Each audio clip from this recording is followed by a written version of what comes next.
What is the broken window fallacy?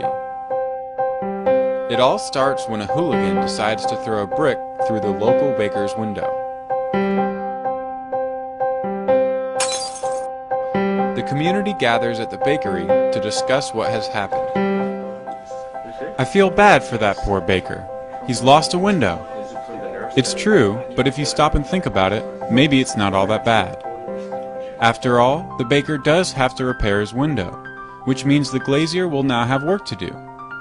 After getting paid, the glazier will probably spend his new income on some of your crops. Then you'll have income to spend on even more goods and services. You're right! The hooligan has actually stimulated the economy. Imagine how many more jobs would have been created if the hooligan had done more damage. Have you all lost your minds? Haven't you read Frederick Bastiat or Henry Hazlitt?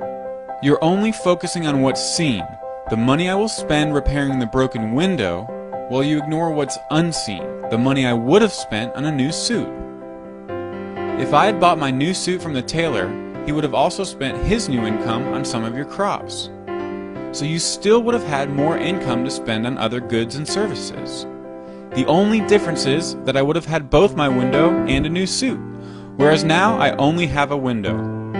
This hooligan has cost me, and thus our community, a new suit. The story of the hooligan shows us that physical damage destroys wealth.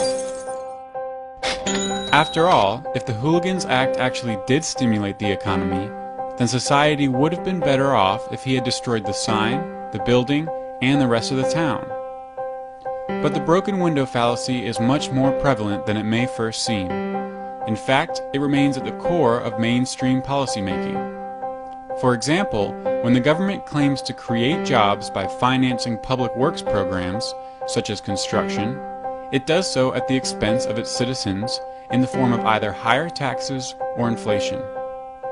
The citizens would have spent their tax dollars on other goods and services, like refrigerators or surfboards or movie tickets, which would have increased job growth in those industries.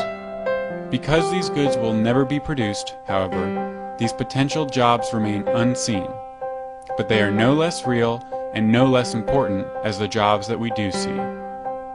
So if you ever hear of the stimulative effects of wartime spending, tariffs, or stimulus bills, know that this is merely our old friend, the broken window fallacy, dressed in new clothing and grown fat beyond recognition.